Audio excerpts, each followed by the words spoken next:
Hey everyone, I hope you all are doing good and having a wonderful day. In this video, we are going to create our own custom Blind XSS server using a very interesting AI tool that can help us to achieve all of these things by just using prompts.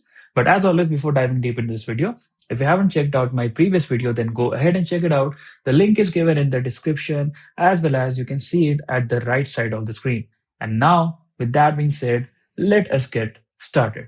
Okay, so first thing first, before doing anything, we need to first install Claude into our machine because that's what we'll be using in order for us to create the tool. Okay, so we'll simply go ahead and install Claude into our machine by just typing this command, which is npm install Anthropic AI Cloud Code. If you don't have npm, you can just go ahead and type sudo apt install npm into your machine, and it will be installed without any issues. Okay, once you have this installed, like just hit enter right now.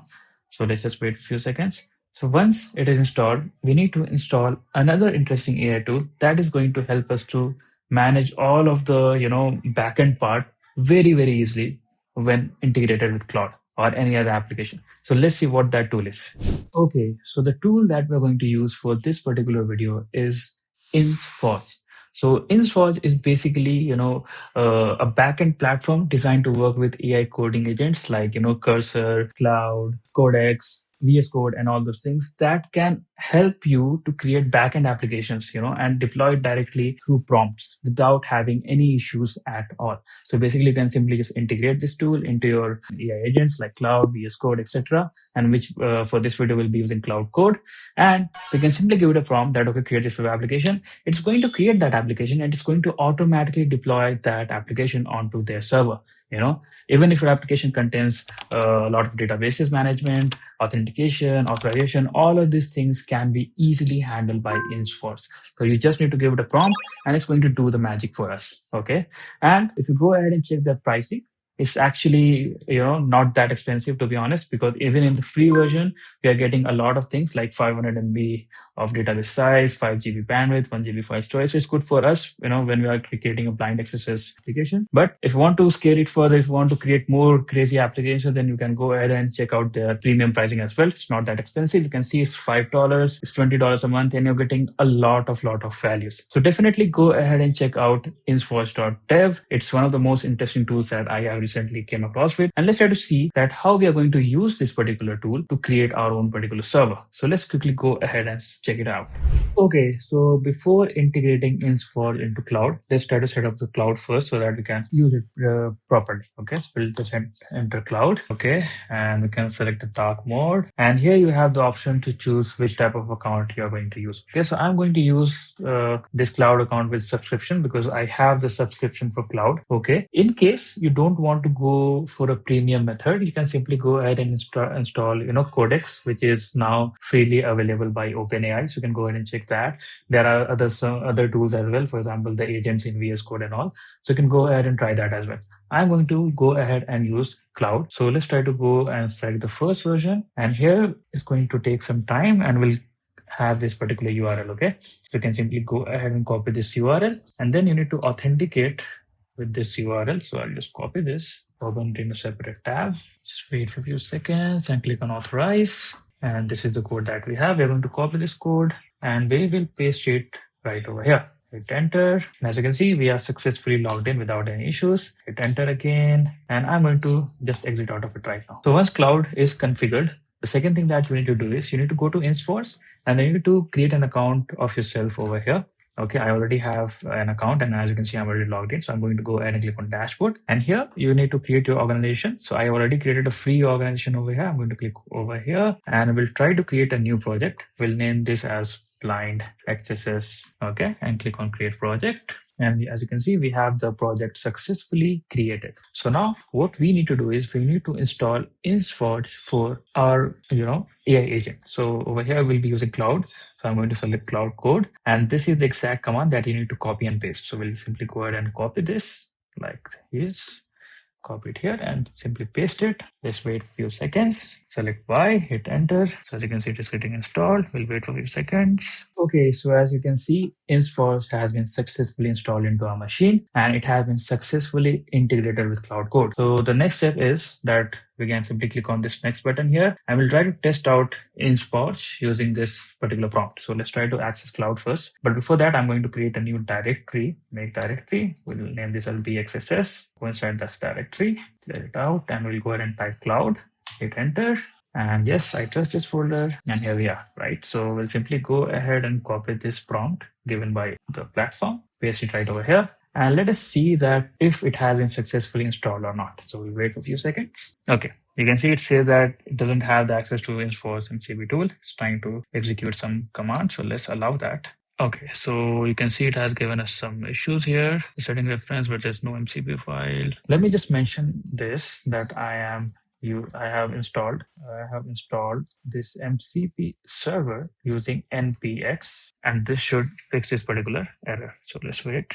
Okay, so now it says that MCP has been created. However, MCP servers are loaded at the startup. You need to restart cloud. Okay, so we'll simply go ahead and exit this and we'll try to boot it back again. Let's try to execute this prompt and let's see what happens. Okay, it's giving me the same error. Let me just quickly fix this out for you guys. Okay, so I've actually found out the way through which we can fix that issue, and it's very simple. We actually don't need to go to the new directory that we have created. It's mainly because we have set up the insforge into the root directory. That's why we need to be present inside the root directory. So from root, you can go ahead and type cloud. Okay, I trust this folder and it has been loaded successfully. You can go ahead and type MCP to see if there's any MCP server up and running. And you can see over here, it says that insforge is successfully connected. So we're pretty much good to go. Now let's try to use that same prompt. Go next. I'll copy this, paste it right over here just to verify the tool is working fine. So we'll just wait. We'll just say yes and don't ask for the insforge command. And if you take a close look over here, you can see that it has successfully called the tool, right? So we are pretty much good to go. Just wait for a few seconds. And as you can see, it has been successfully configured without any issues. So now let's try to go ahead and create our application.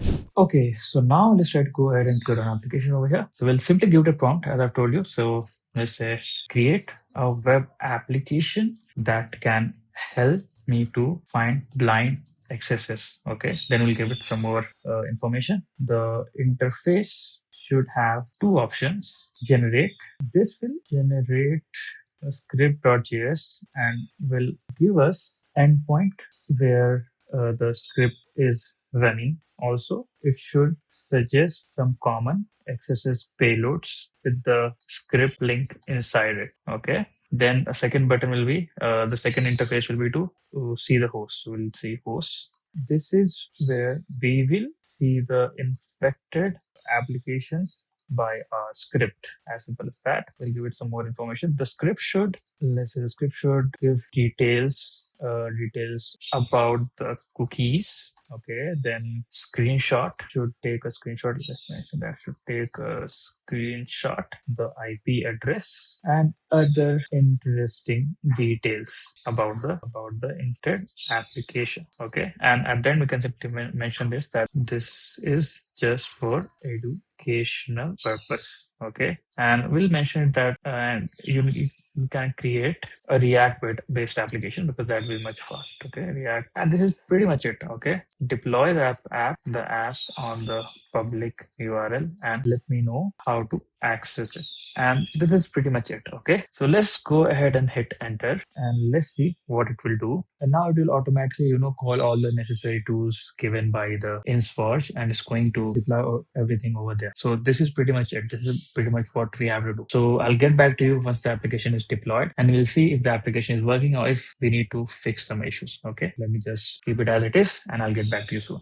Okay, so as you can see, the application has been deployed successfully, which is good sign for us. And if I scroll up, you can see there are multiple errors that was found by cloud and it automatically fixed it. So at then I just did nothing. I simply used that prompt and it generated everything for me. Okay, so scroll down and you can see this is the front end app in which we should be sending our request to. Let's copy this out. Let's go to a new tab and let's paste it right over here. And as you can see, this is how the application is looking right now. It's interesting. So we can see there are this host button over here. You can see host, and this is the generate option where we can generate the payload. So, and this is the URL where this our script is saved. So we'll copy this. Let's try to access this website first. Okay, hit enter. Okay, and you can see the moment we're trying to access it. Let me just confirm this again. Yeah, we are getting this error. So first thing first, we can simply give it to Cloud again that I'm getting 404 on this URL. Okay, so we'll be fixing each thing at a time. And again, you can see I'm simply giving it prompt and it is doing everything. Okay, I was going to solve this. Meanwhile, you can also go. Okay, I think now it's checking whether the application is working fine or not. Okay, seems like the host was resolved. Okay, again, you can see we're getting 404. So it automatically detected that we are still getting 404, right? So we'll try to fix it again. You can see it is. So it is going through the document, it's very interesting because it's going through the document and it's understood that, okay, what exactly it is missing. Okay. And you see there's some point where it has got 401. So now I'll try to send the request again with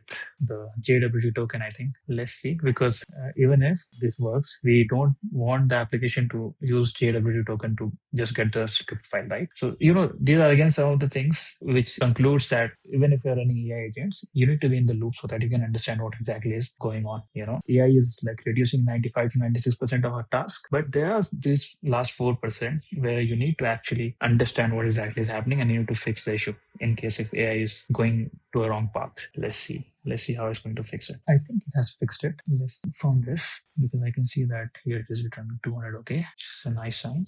Maybe it's using JWT token. I don't know. Let's see. So this is what I actually wanted, right? I want the script file to be a static public file. Yes, this is what I want, where we don't need any authentication, as I've told you. And it has automatically detected that. It's going to do some modification, right? And we'll just wait and we'll see how it's going to work.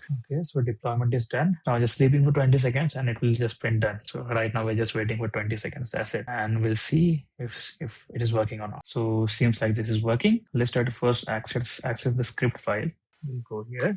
Let's open this over here. Okay, the script is working fine. Really good. We'll try to access the application again to see if the application is working. And yes, it's working fine. Okay, so the last thing is, I think we are very much good to go. We can simply go ahead and test this on web application, which is intentionally vulnerable to XSS, right? For example, over here, we'll go to testphp.vulnerable.com and we'll pick one of these payloads. Like I'm going to pick this one. Okay. Also, I'm going to just paste it over here. We all know this is vulnerable. Click on go. It's loaded. Let's go to console to see if we've got any error. And we have got some error over here. Error blocked by the client. Okay. And let's go to our host to see if we've got something. Any hits? Didn't got any hits, right? Yes. So this is the error, I think. This returned 4 of 5. Method not allowed. Fix it. Okay. So this is the thing, even if AI is generating the application, right, you need to still understand where it is lacking and you need to fix it. Okay. So then again, you can see I'm not doing anything technical at all. I'm just using the application as a normal user, seeing the errors and just giving it the feedback back to the cloud code. And it's automatically using insforge to fix the application and redeploy the application. So it's kind of really cool, Otherwise, trust me that if we were doing this thing manually, it would have taken me to create about 1 or 2 hours of long video on the same topic, right? So it's actually very, very interesting. So let's wait a few seconds and hopefully this should get resolved as well. Okay. So it's saying that the collector is working fine, right? So I think maybe this is the error that I need to send over here. This is also one of the errors I got while using the payload. I think this is the main error. Seems like everything is almost completed. Let's wait a few seconds. Okay, so now instead of XSS collector, it has changed it to beacon. Interesting. Okay, seems like everything is completed now. Cool. Let me just go ahead and do a quick refresh here again. Okay. Okay, seems something interesting. Maybe we've got some hits. Okay, let me just go ahead and copy this same thing again. Sorry, this payload again. And let me go back all the way here. Click on go. Okay, we have again got the same error at script JS6. Okay, let me just give this error. We are getting some errors here. Fix this. Hit enter. The highlighted line is this one. This is the highlighted line. Yes, exactly. So I do think this is a cause effect. Yeah. Okay. So seems like that the issue has been fixed. Okay, let's try to quickly go ahead and reload this. We'll reload our Blind XSS app. Let's see if we got 2 hits. Okay, we are getting some hits, but there is some issues, I think. Let's try to finally copy this thing over here, the payload. And if it works, we should be getting a third hit, which confirms that our tool is working fine. Let's go to console. I would like to see the issue. Go. And this time we didn't got any issues at all in the console, which is a very good sign. Let's go to host. And as you can see, we have successfully got another hit, right? This is the third hit that we've got at 1616. Exactly. We'll click on view and you can see this is the IP address. Was unable to catch the cookies, no issues. Look, there's nothing in the local storage and it was unable to catch the screenshots, right?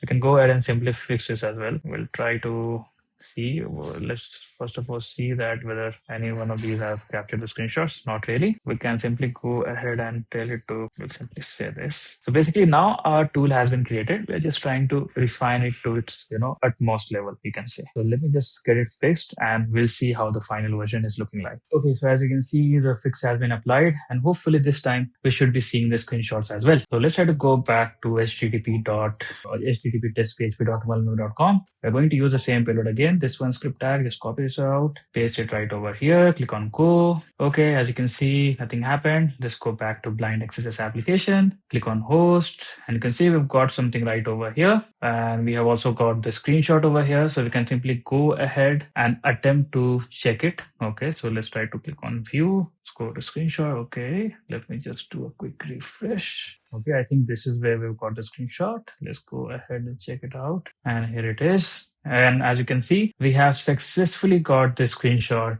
into our application, right? So you saw how easy it was to create a simple blind XSS detection server, right? Using just prompts and the tool, right? So this is how you can create your own custom server for Blind XSS using Cloud as well as insforge. So if you guys are interested, go ahead and check out insforge.dev. It's one of the best applications that you can check to deploy applications live without having much of an issue. Just need to give some prompts. It's going to work without any issues. So this is how you can also create a Blind XSS server. So if you have any doubts, if you have any issues, just feel free to let me know your doubts or issues in the comment section. And now, with that being said, keep learning, keep hacking, and thank you so much for watching this video.